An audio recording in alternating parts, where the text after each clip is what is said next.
The grand ballroom of the Beverly Hills Hotel sparkled under crystal chandeliers as Los Angeles' elite gathered for the annual Music for Tomorrow charity gala.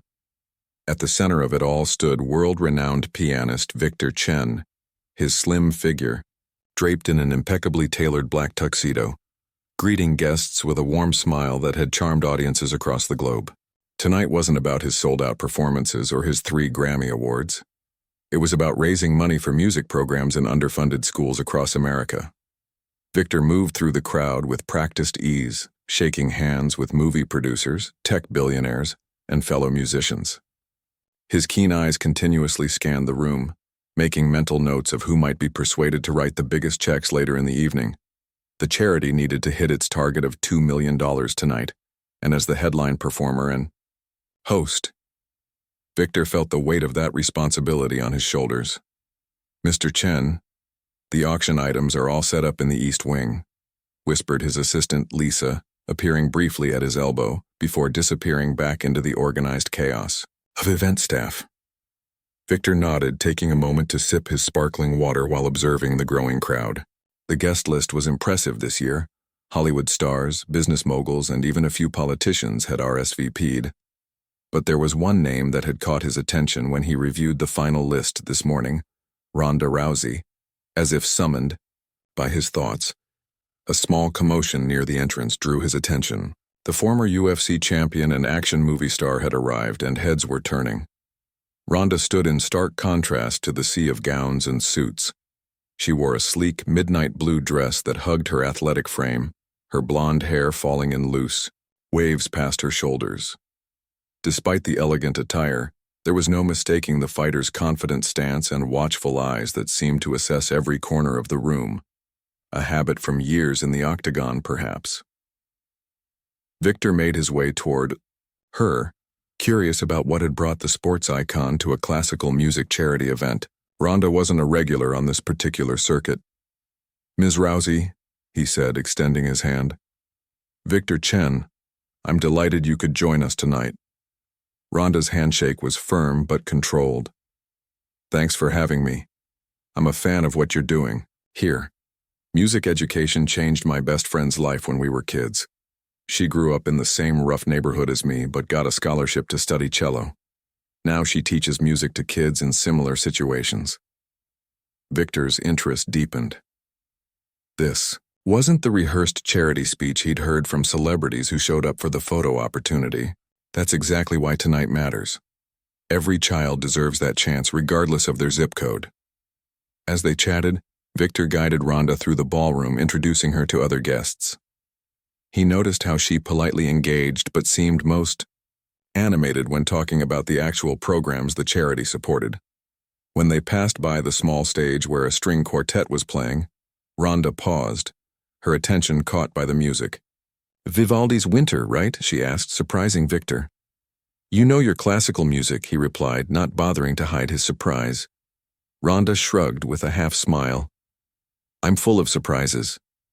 The evening progressed with dinner served at elegantly decorated tables. Victor had arranged for Ronda to be seated at his table, along with the charity's director and a few major donors.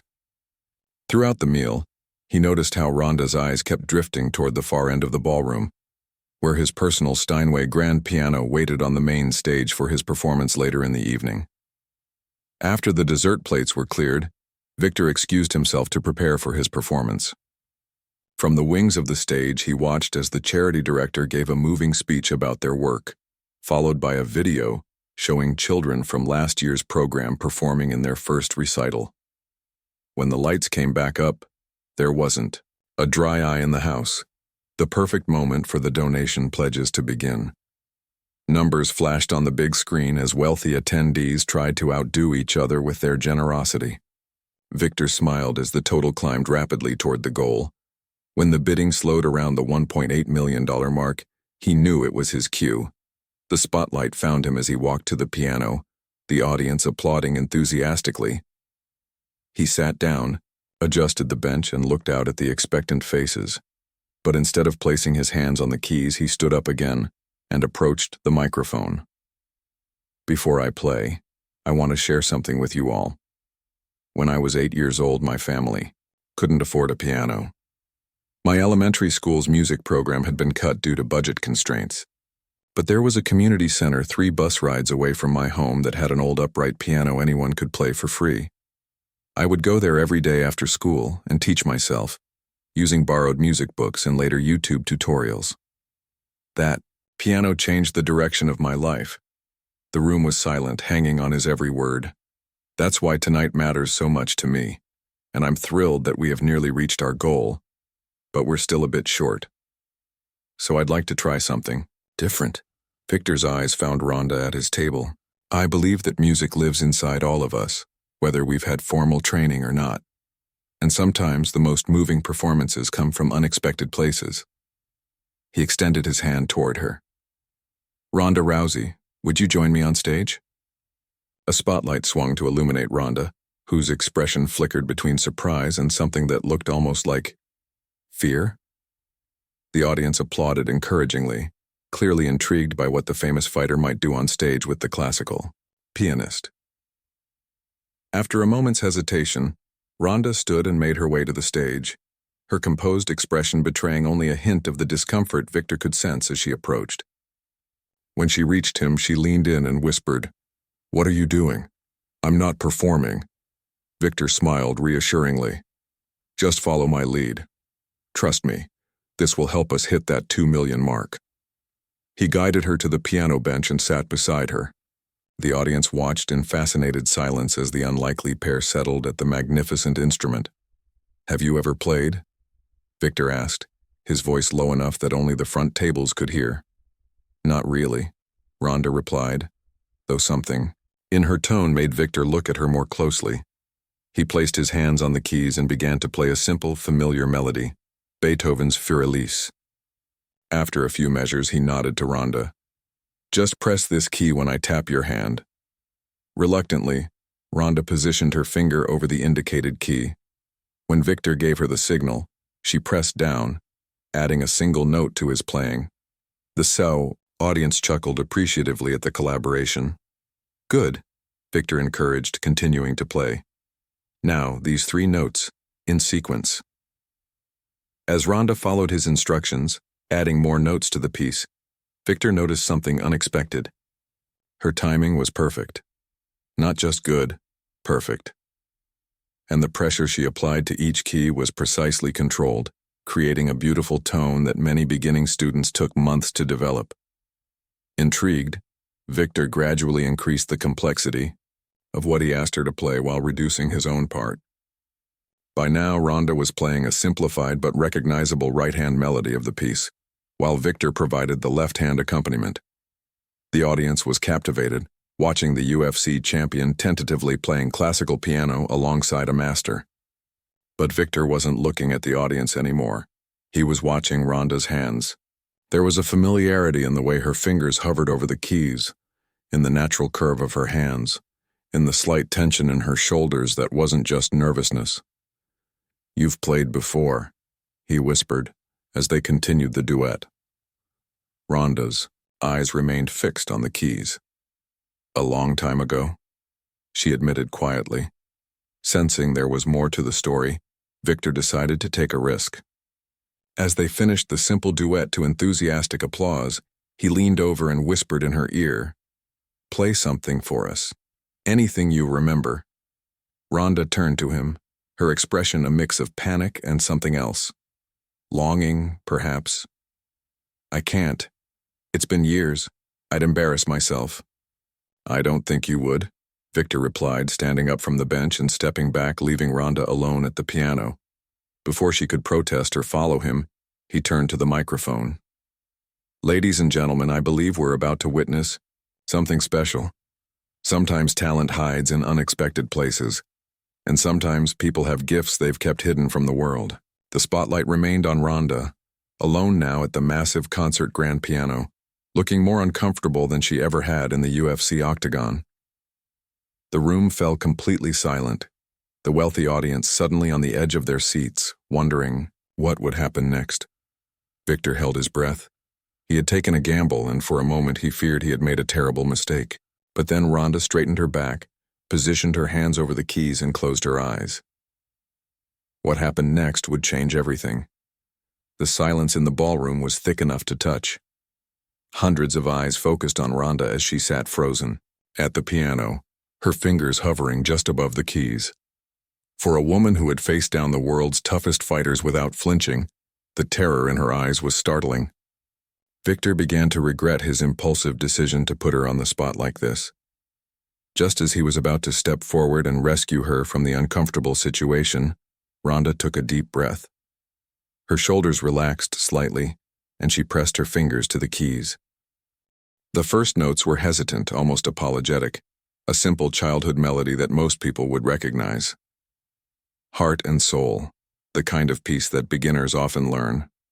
The audience smiled indulgently, clearly charmed by the fighters' willingness to be vulnerable in such an unexpected way. But then something shifted. Ronda's left hand joined in, adding a more complex bass line than the standard accompaniment. Her right hand began to embellish the melody, adding flourishes and runs that transformed the simple tune into something far more sophisticated. The smiles in the audience faded, replaced by looks of surprise and growing admiration. Victor stood transfixed at the side of the stage. This was no beginner fumbling through a half-remembered tune. Ronda's technique wasn't perfect. There was rust there, years of neglect, but beneath it lay the unmistakable foundation of serious training. The piece ended, and before the audience could react, Ronda seamlessly transitioned into something entirely different. The playful notes of Heart and Soul gave way to the melancholy opening of Chopin's Nocturne in E-flat major. This was no parlor trick or simple tune. This was one of the most beloved pieces in the classical piano repertoire, requiring both technical skill and emotional depth. Victor couldn't tear his eyes away from Ronda's hands. Her fingers moved, with the same precision and control she showed in the ring, but with a gentleness he would never have associated with the UFC champion. The ballroom had fallen completely silent except for the music flowing from the Steinway. As the piece progressed, Ronda seemed to forget where she was. The tension in her face melted away, replaced by a look of peaceful concentration that few had ever seen on the fighter's normally guarded features. She swayed slightly with the music, eyes closed, completely lost in the performance. When the final notes faded, there was a moment of stunned silence before the room erupted in applause. People rose to their feet, some wiping away tears. Victor approached the piano, clapping along with the others, his face a mixture of amazement and curiosity. Ronda seemed to snap back to reality at the sound of applause, looking almost surprised to find herself at a piano in front of hundreds of people. She stood quickly, giving an awkward nod to acknowledge the standing ovation before trying to make her way off the stage. Victor caught her arm gently. "That was extraordinary," he said, leading her to the microphone. "I think you owe us an explanation." The audience quieted, eager to hear what Ronda would say. She looked out at the sea of faces, clearly uncomfortable with this type of spotlight, so different from the cameras that followed her in the octagon or on movie sets. She cleared her throat. "I studied piano as a kid from age 6 until I was about 18. That was considerably more than not really playing." Victor pressed gently, still astonished by what he'd witnessed. Ronda shifted her weight, looking down at her hands. Hands famous for their fighting power, not their ability to coax beauty from piano keys. "My mom was big on discipline. She put me in judo when I was little, but she also believed in a well-rounded education. Piano was non-negotiable in our house. 3 hours of practice every day, no exceptions." A murmur ran through the crowd. 3 hours daily was conservatory-level commitment. "Who was your teacher?" Victor asked, genuinely curious. "Mrs. Abramova for the first 8 years, then Dr. Wei at the Los Angeles Conservatory for 4 years. Ronda named 2 highly respected piano pedagogues, confirming what Victor had suspected. Her training had been serious and high level. "Were you planning to pursue it professionally?" Victor couldn't help asking. Something flickered across Ronda's face. An old pain, perhaps, or a long-buried dream. "I had a scholarship offer from Juilliard." The crowd gasped. Juilliard was the most prestigious music school in America, possibly the world. Its piano program accepted only a handful of students each year from thousands of applicants. But you chose a different path, Victor prompted when Rhonda didn't continue. She nodded. Mom lost her job that year. Medical bills were piling up. The scholarship wouldn't cover living expenses in New York, and I was already winning judo competitions with prize money. She shrugged, as if the choice had been obvious. You can't feed a family with Mozart. The simple statement hung in the air, a reminder of the practical realities that often shape the trajectory of even the most promising talents. When was the last time you played? Victor asked. Seriously? Before college, I'd mess around sometimes when I found a piano, but she gestured to her hands. Can't risk the fingers when your income depends on making fists. Victor turned to address the audience. Ladies and gentlemen, I believe we've just witnessed something truly special. Talent like this never really disappears. It just waits for the right moment to resurface. He turned back to Rhonda. Would you consider playing one more piece with me, a duet this time?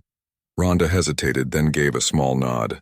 Victor sat beside her at the piano, quickly conferring about what they might play together. After a brief discussion, they settled on a piece they both knew, Schubert's Fantasy in F minor for 4 hands, though they would do an abbreviated version. As they began to play, Victor marveled at how quickly Rhonda adjusted to playing with a partner. Despite years away from serious practice, her musical instincts were still sharp. She listened and responded to his phrasing, matched his dynamics, and even took the lead in certain passages where her part carried the melody. Halfway through the piece, Victor glanced at Rhonda and was struck by the transformation. The guarded fighter was gone, replaced by a musician fully engaged in the conversation of sound they were creating together. There was joy in her expression now, the pure pleasure of reconnecting with a part of herself long set aside. When they finished, the applause was thunderous. The charity director rushed to the microphone, her face beaming. I am thrilled to announce that thanks to the incredible generosity inspired by tonight's unexpected performance, we have not only met, but exceeded our $2 million goal. The crowd cheered as the final tally flashed on the screen, $275,000 as the formal part of the evening concluded and guests began to mingle again. Victor and Rhonda stepped away from the piano, both slightly dazed by what had transpired. I don't know whether to thank you or yell at you, Rhonda said quietly. That wasn't exactly how I planned to spend my evening.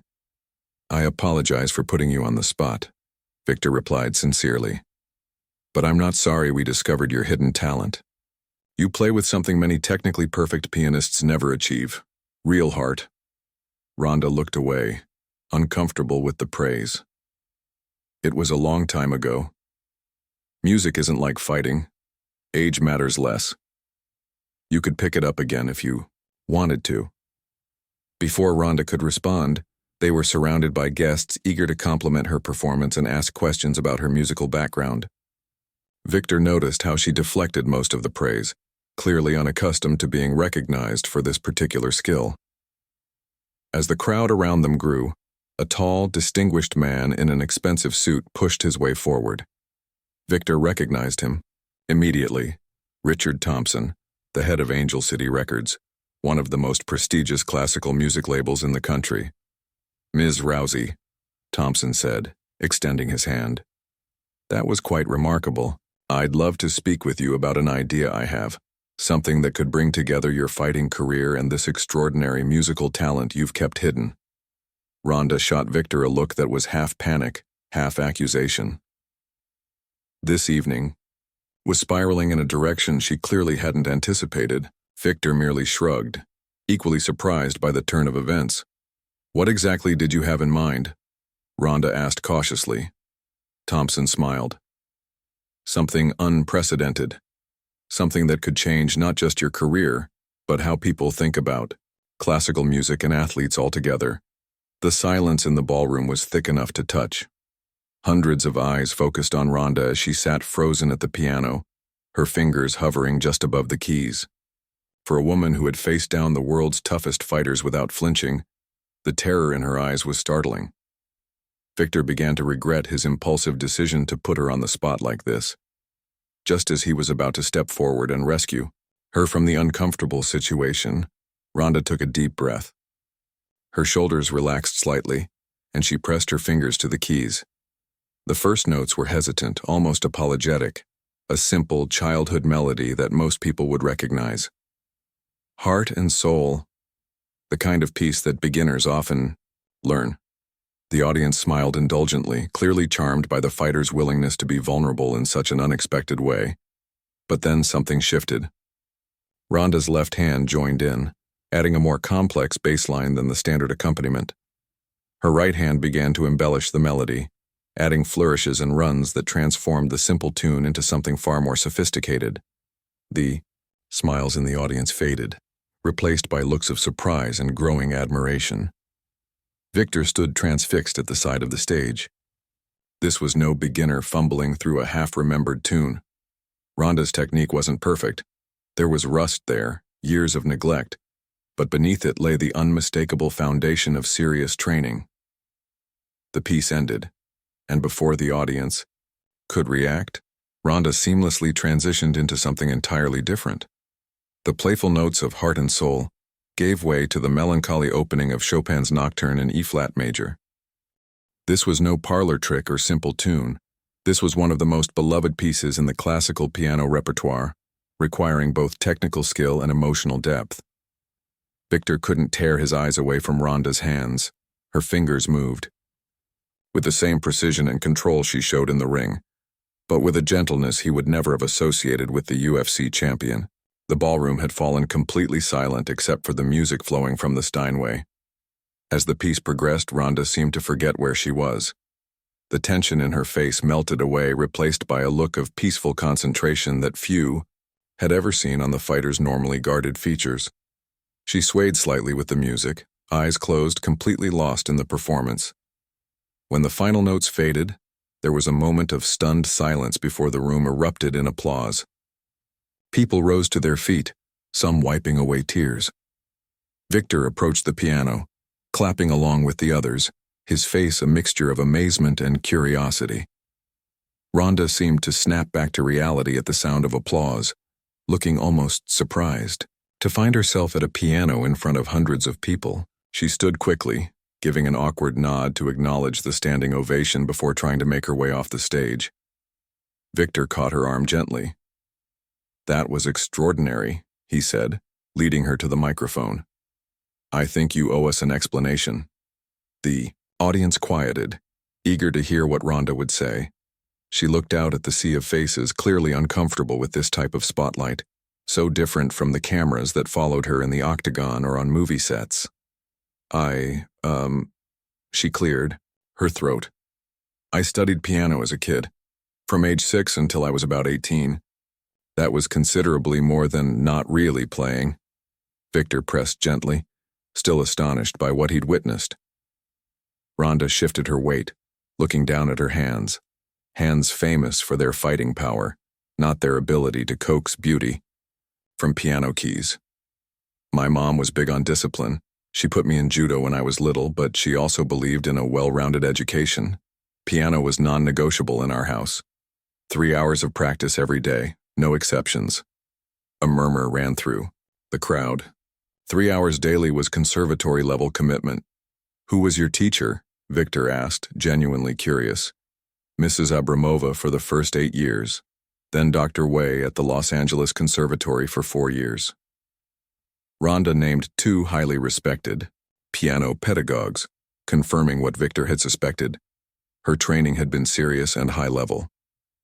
"Were you planning to pursue it professionally?" Victor couldn't help asking. Something flickered across Rhonda's face. An old pain, perhaps, or a long-buried dream. "I had a scholarship offer from Juilliard."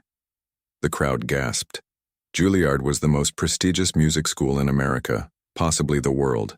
Its piano program accepted only a handful of students each year from thousands of applicants. "But you chose a different path," Victor prompted when Rhonda didn't continue. She nodded. "Mom lost her job that year. Medical bills were piling up. The scholarship wouldn't cover living expenses in New York, and I was already winning judo competitions with prize money." She shrugged, as if the choice had been obvious. "You can't feed a family with Mozart." The simple statement hung in the air, a reminder of the practical realities that often shape the trajectory of even the most promising talents. "When was the last time you played?" Victor asked. "Seriously?" "Before college. I'd mess around sometimes when I found a piano, but—" She gestured to her hands. "Can't risk the fingers when your income depends on making fists." Victor turned to address the audience. "Ladies and gentlemen, I believe we've just witnessed something truly special. Talent like this never really disappears. It just waits for the right moment to resurface." He turned back to Ronda. "Would you consider playing one more piece with me? A duet this time?" Ronda hesitated, then gave a small nod. Victor sat beside her at the piano, quickly conferring about what they might play together. After a brief discussion, they settled on a piece they both knew, Schubert's Fantasy in F minor for 4 hands, though they would do an abbreviated version. As they began to play, Victor marveled at how quickly Ronda adjusted to playing with a partner. Despite years away from serious practice, her musical instincts were still sharp.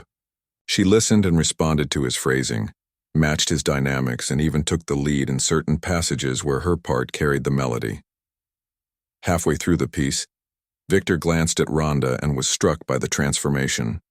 The guarded fighter was gone, replaced by a musician fully engaged in the conversation of sound they were creating together.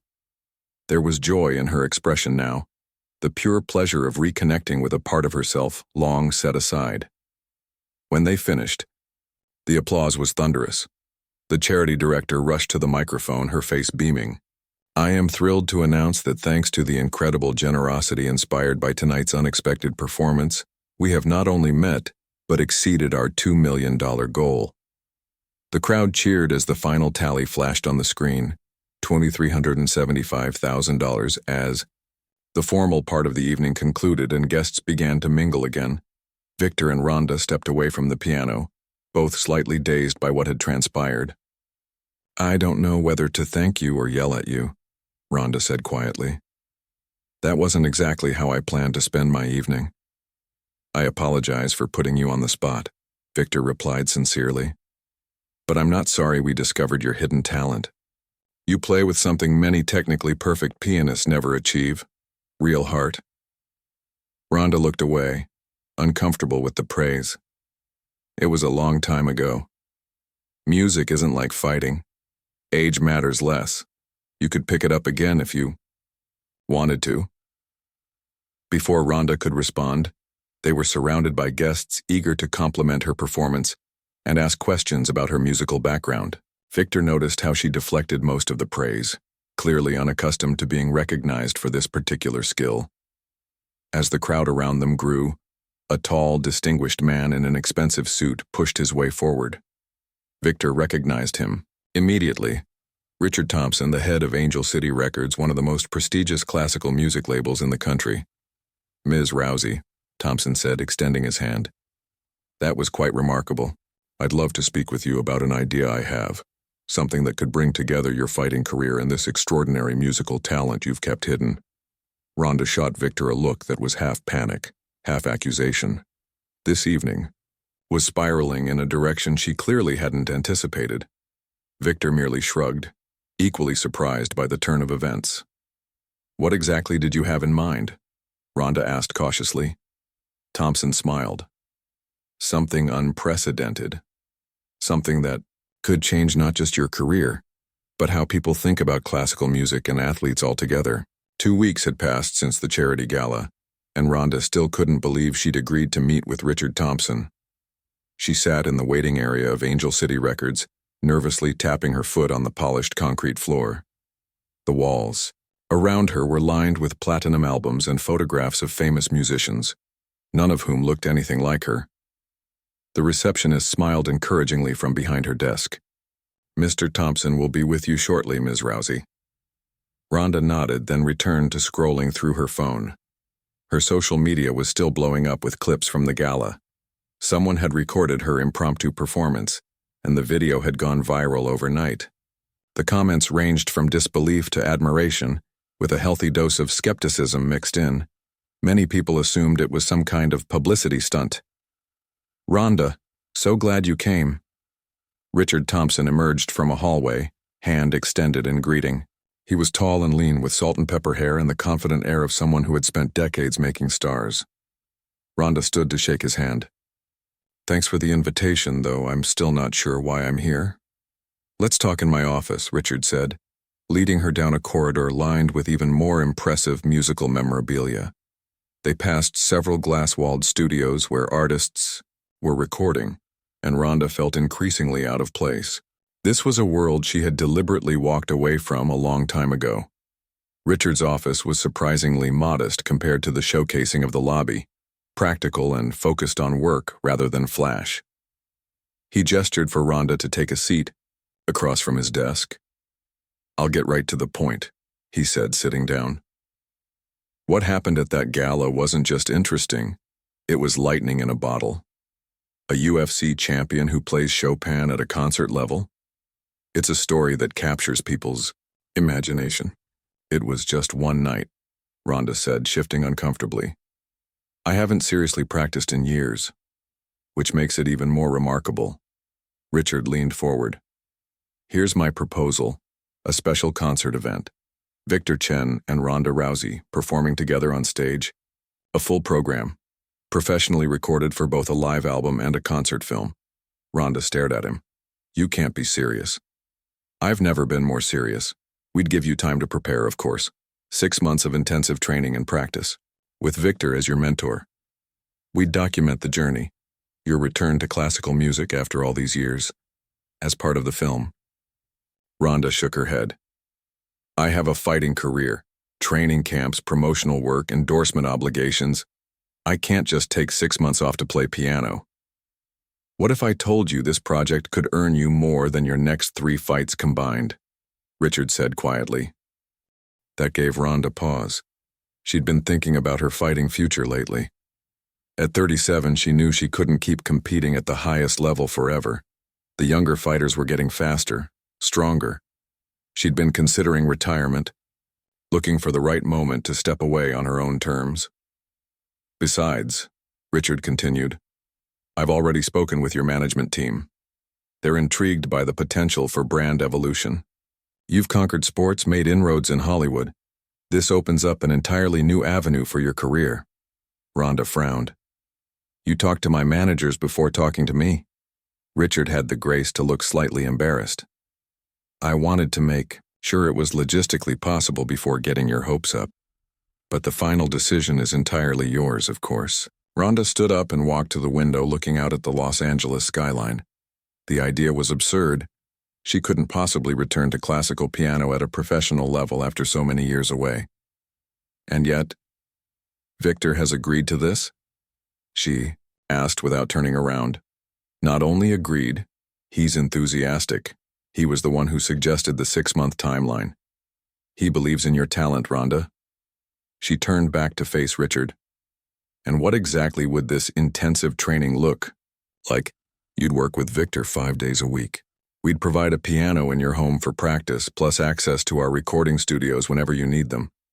The documentary team would film parts of the process, but we'd be respectful of your space.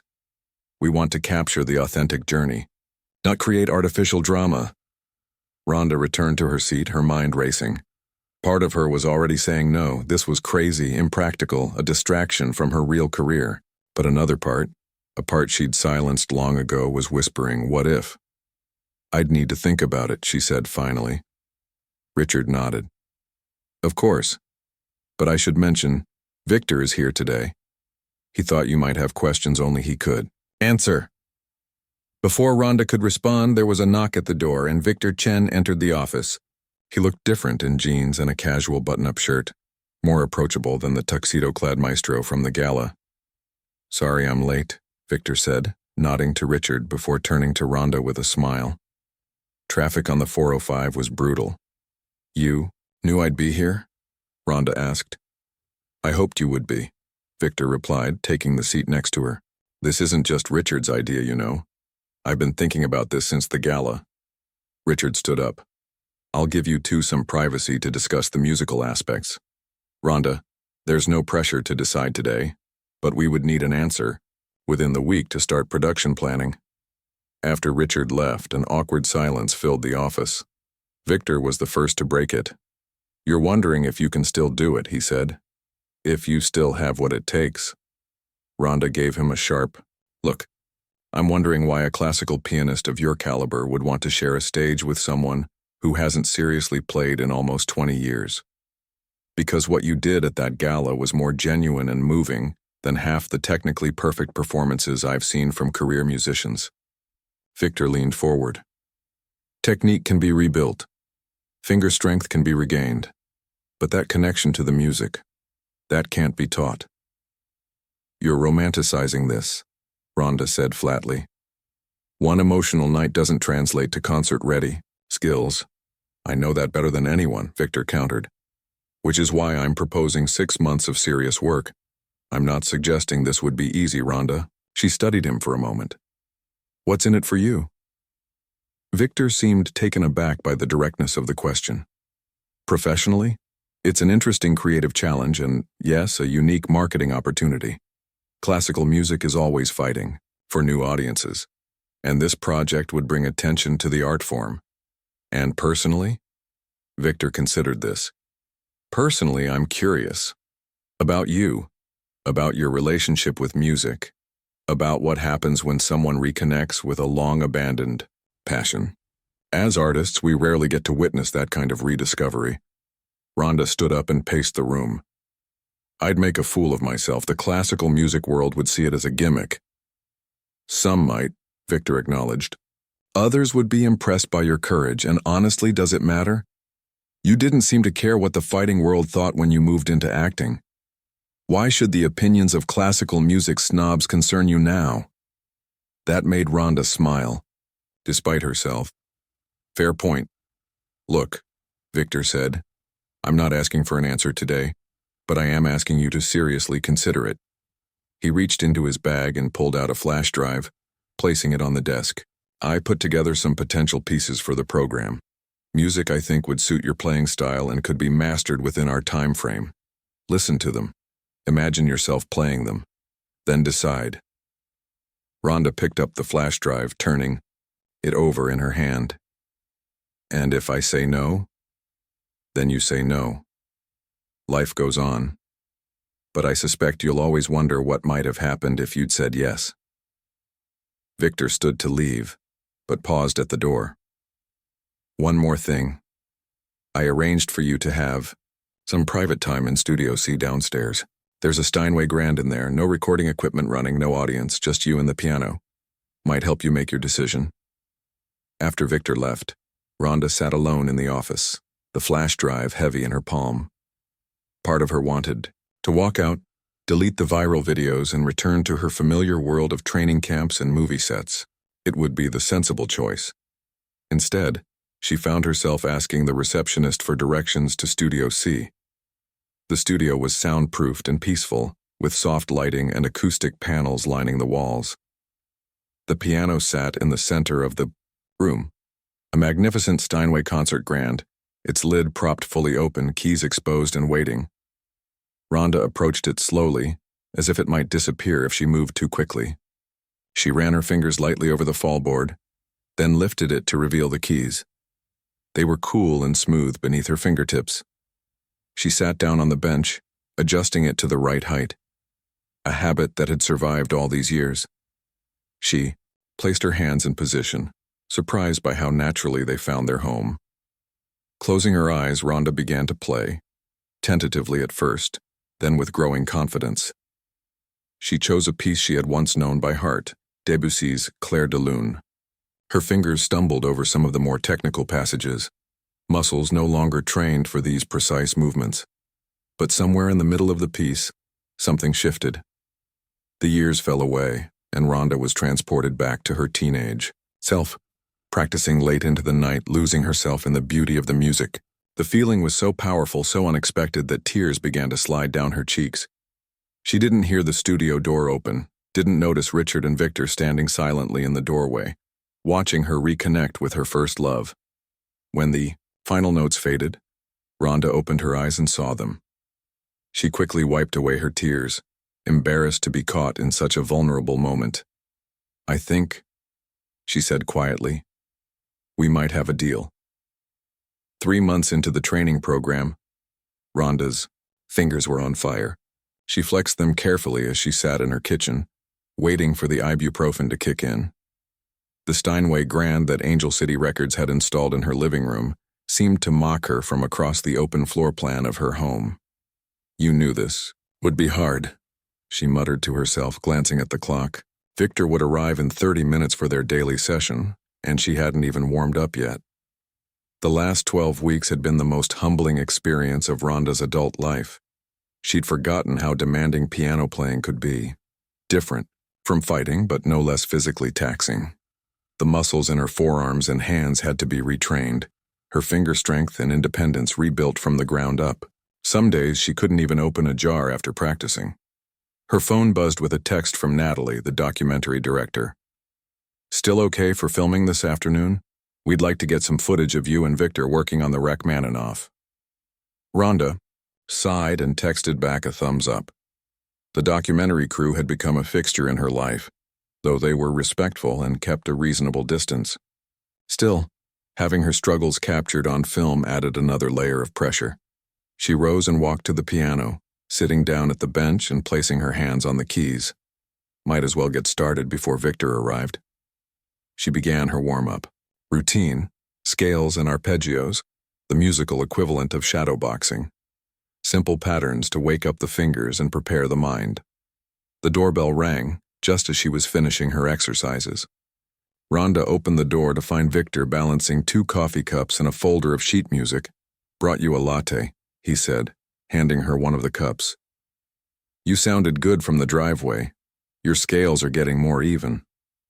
Small victories, Rhonda said dryly, accepting the coffee. My Rachmaninoff still sounds like a cat walking across the keys. Victor laughed as he set down his things. That's an improvement from last week, when it sounded like the cat was being strangled. Their relationship had evolved over the past 3 months. The initial awkwardness had given way to a comfortable rapport built on mutual respect. Victor never sugarcoated his feedback, which Rhonda appreciated. She'd had enough coaches in her life to know that honest criticism was more valuable than empty praise. The film crew is coming this afternoon, Rhonda said as they moved to the piano. Natalie wants footage of the Rachmaninoff. Are you comfortable with that? We could work on something else when they're here. Rhonda shook her head. No, they should see the real process. The struggles along with any progress. Victor nodded approvingly. That's what will make this documentary compelling. Speaking of progress, let's hear what you've done with the first movement. Rhonda positioned herself at the piano and took a deep breath. The piece they'd chosen, Rachmaninoff's Piano Concerto No. 2, was ambitious, even in the simplified arrangement Victor had created. But when they'd listened to it together on that first day in the studio, something about the emotional intensity of the music had spoken to her. She began to play, forcing herself to keep going even when her fingers slipped or her timing faltered. Victor had been clear. Practice performing, not just stopping and fixing mistakes. In a real concert, there would be no do-overs. When she finished, Victor was quiet for a moment. Your technical execution is improving, he said finally, but you're still holding back emotionally. What do you mean? Rhonda asked, though she suspected she knew. You're playing the notes, but you're not telling the story. Victor sat beside her on the bench. This concerto was written after Rachmaninoff recovered from a deep depression. It's about coming back from darkness, finding your voice again. Sound familiar? Rhonda looked away. I'm not sure I can go there while also trying to remember which finger goes where. That's the challenge of performance art, Victor said gently. The technical and the emotional have to happen simultaneously. Let me show you. He played a passage from the concerto. The same notes Rhonda had just played, but somehow entirely different. Under his hands, the music breathed and spoke, telling a story of struggle and eventual triumph. How do you do that? Rhonda asked when he finished. I connect it to something real. Victor turned to face her. When I play this piece, I think about my father. He was the one who first recognized my talent, who worked 3 jobs to buy me a decent piano. he never got to see me perform professionally, died a year before my first concert tour. Ronda was surprised by the personal revelation. Victor rarely spoke about his private life. "I'm sorry," she said. "It was a long time ago. But when I play this concerto, I play it for him. That's what gives it meaning beyond the notes." Victor studied her face. "What does this music make you think of?" Ronda was quiet for a long moment. "Juilliard," she said finally. "The scholarship I didn't take. The path I didn't follow." "Do you regret it?" Victor asked. "Not exactly. I'm proud of what I've accomplished. But sometimes I wonder who I might have been if I'd made different choices." "Then play that," Victor said simply. "Play the wondering, the what-ifs. Play the road not taken." The doorbell rang again. The documentary crew had arrived early. Victor went to let them in while Ronda remained at the piano, thinking about what he'd said. The crew set up efficiently, having done this many times over the past months. Natalie, a thoughtful woman in her 40s with keen eyes that missed nothing, approached Ronda. "We're just going to film naturally today. No interviews, no special setups. Just you and Victor working. Pretend we're not here." Ronda nodded, though she'd never quite mastered the art of ignoring the cameras. As a fighter and actress, she was accustomed to being filmed, but this felt different, more personal, more exposing. Once the crew was ready, Victor returned to the piano. "Let's try something different," he said, ignoring the cameras just as Natalie had suggested. "Instead of starting at the beginning, let's jump to the cadenza in the third movement." Ronda flipped through her music to find the section. The cadenza was one of the most technically challenging parts of the piece, a virtuosic solo passage that she'd been avoiding in her practice. "I'm not ready for that," she said quietly. "You don't have to perfect it today," Victor assured her. "But I want you to experience playing it, to feel what it's like to let go and just express something through this music." Ronda positioned her hands, acutely aware of the cameras capturing her uncertainty. The passage began with a series of rapid arpeggios that required both precision and passion. She took a deep breath and started to play. As expected, her fingers stumbled over the complex patterns. But instead of stopping, she pushed through, focusing not on technical perfection but on the emotional content Victor had described. She thought about the scholarship letter from Juilliard, how her hands had trembled as she read it. She thought about telling her mother she was choosing a different path. She thought about the years of wondering. Something shifted in her playing. Though notes were missed and rhythms approximated, the music began to tell a story, her story. When she reached the climax of the cadenza, tears were streaming down her face, but her hands kept moving across the keys. When she finished, the room was completely silent. Even the camera operator seemed frozen in place, caught up in the raw emotion of the moment. Victor spoke first. "That," he said quietly, "is what we're looking for." Natalie stepped forward, her professional detachment momentarily forgotten. "Ronda, that was incredible. Would you be willing to talk about what was happening for you just now?" Ronda wiped her eyes, embarrassed by her display of emotion. "I was just trying something Victor suggested, connecting the music to personal experience." "It transformed your playing," Natalie said. "We've been filming you for 3 months, and that's the first time I've really believed you could pull this concert off." The comment stung, though Ronda knew it wasn't meant unkindly. "What do you mean?" "Until now, I've been watching a fighter learn to play piano again. Just now, I saw a musician." The words hung in the air, profound in their simplicity. Victor caught Ronda's eye and nodded slightly, a silent confirmation of Natalie's observation. After the crew packed up and left, Ronda and Victor continued working, building on the breakthrough of the afternoon. When Victor finally left in the early evening, Ronda remained at the piano, experimenting with different passages, trying to recapture the emotional connection she'd found during the filming. Her phone rang. Richard Thompson from Angel City Records. "Natalie just sent me some of today's footage," he said without preamble. "It's exactly what we've been hoping for. The emotional journey is all there." "It was just one good take," Ronda cautioned. It's more than that, Richard insisted. It's proof of concept. Listen, I know we originally talked about a 6-month timeline, but given your progress, I'd like to start discussing concert venues and dates. Rhonda felt a flutter of panic. I'm nowhere near ready to perform. You're further along than you realize, Richard said. And we need to start the promotional machine. I'm thinking the Walt Disney Concert Hall 3 months from now. It's the perfect venue for your debut. The Disney Concert Hall, the premier classical music venue in Los Angeles, home to the LA Philharmonic. The thought of performing there was both thrilling and terrifying.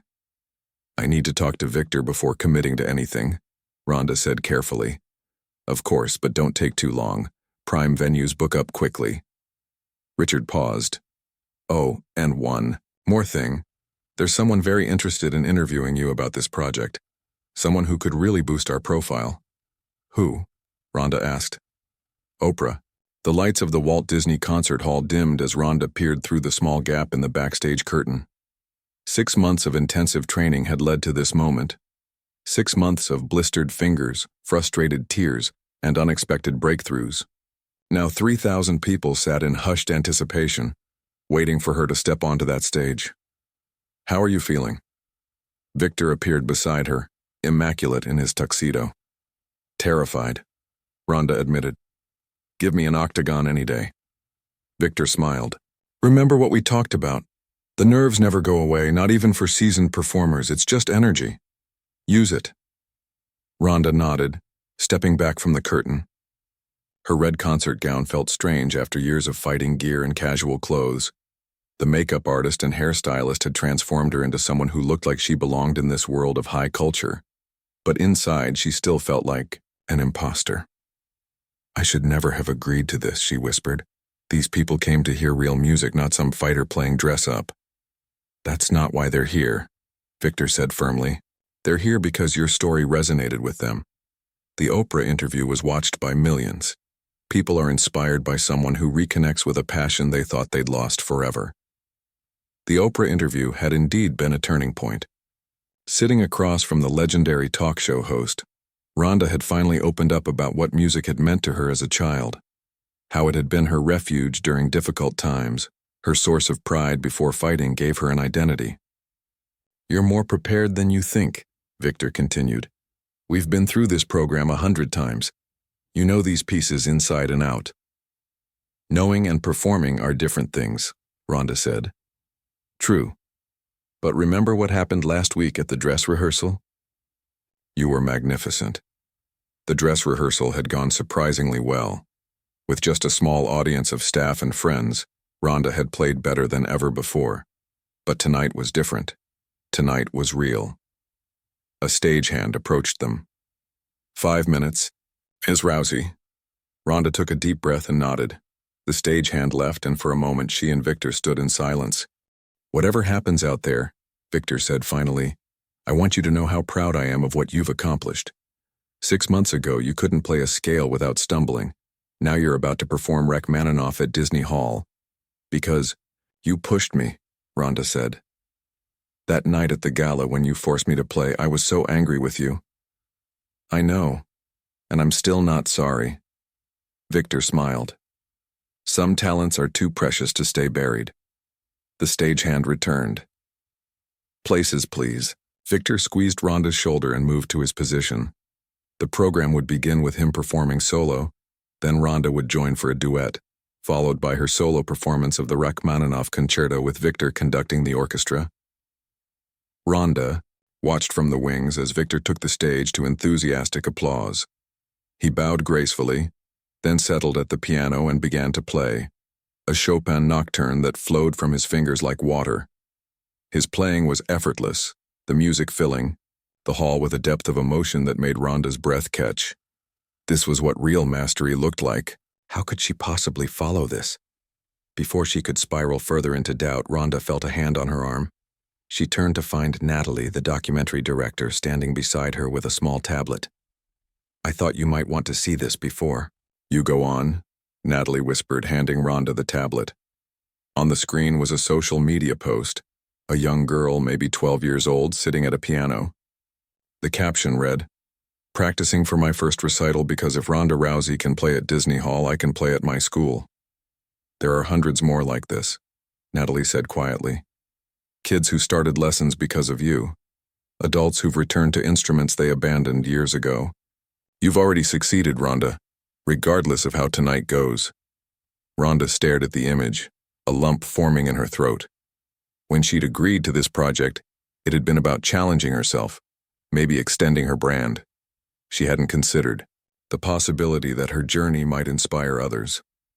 On stage, Victor finished the nocturne to thunderous applause. After acknowledging the audience, he rose from the piano bench and moved to the microphone. "Thank you," he said, his voice carrying clearly through the hall. "Before I continue, I'd like to share something with you. 6 months ago, at a charity gala not unlike this one, I did something rather impulsive. I invited a guest to play the piano, someone who hadn't performed publicly in nearly 20 years. The audience murmured with anticipation. Most of them knew the story from the publicity surrounding tonight's concert, but hearing it from Victor gave it new weight. What I witnessed that night was extraordinary, not technically perfect, but profoundly genuine. It reminded me why I fell in love with music in the first place, not for the precision or the accolades, but for its power to express what words cannot."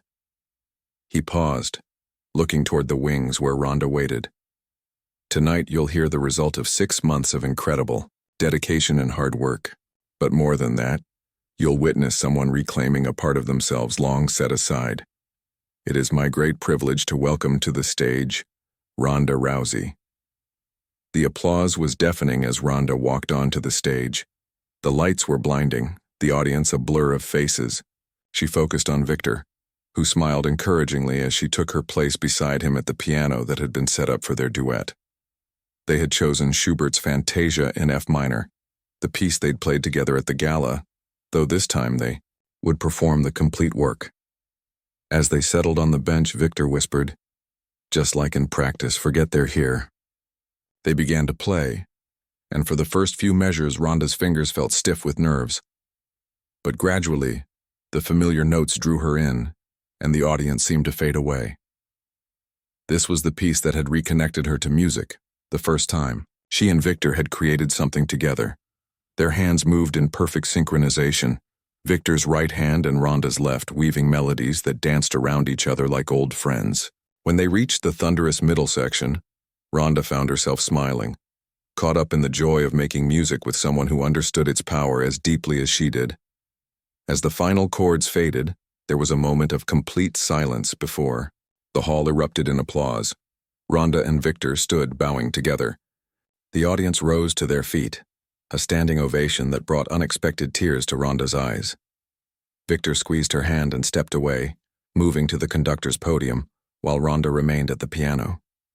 This was the moment of truth, her solo performance of Rachmaninoff's Second Piano Concerto, accompanied by the orchestra. As the applause died down, Ronda adjusted the bench and placed her hands on the keys. The hall grew quiet once more. Victor raised his baton, gave her a subtle nod, and the orchestra began the dark, pulsing introduction to the concerto. Ronda took a deep breath and entered with the famous opening chords, powerful, resonant strikes that built in intensity. Her months of training took over, muscle memory guiding her fingers through the complex passages. When she reached the soaring melody of the first movement, she thought of her mother, who had insisted on those piano lessons all those years ago, who had believed in her talent before anyone else. The music flowed through her, each note connecting to something deeper than technique. She made mistakes, a fumbled run here, a missed note there, but they didn't matter. What mattered was the story she was telling through this music, a story of loss and rediscovery, of paths not taken and second chances. By the time she reached the third movement, with its triumphant themes and virtuosic cadenza, Ronda was playing with a freedom she had never experienced before. This wasn't about proving anything to the audience or to critics. It was about reconnecting with a part of herself she had thought was gone forever. The final chords resounded through the hall, and Ronda lifted her hands from the keys. For a moment, she couldn't move, overwhelmed by what had just happened. Then, The audience was on its feet again, applause washing over her like a wave. Victor returned to her side, helping her to stand for a bow. Flowers appeared on stage, a massive bouquet presented by a young girl in a piano student's recital dress, her eyes wide with admiration. As Ronda accepted the flowers, she caught sight of her mother in the front row, tears streaming down her face. Beside her sat Richard Thompson, the record executive who had believed this night was possible. And beyond them, thousands of strangers who had just witnessed not just a concert, but a personal transformation. Later, at the reception following the performance, critics and classical music aficionados surrounded Ronda, offering congratulations and asking questions about her future plans. Would she record an album, perform more concerts, return to fighting? The questions blurred together as she navigated the crowd, still dazed from the experience. Eventually, she found a quiet corner where Victor was sipping champagne. "So," he said, as she joined him, "was it worth it?" Ronda considered the question. The past 6 months had been among the most challenging of her life. She had pushed herself to limits she hadn't known existed, faced fears more daunting than any opponent in the ring. She had been humbled, frustrated, and transformed.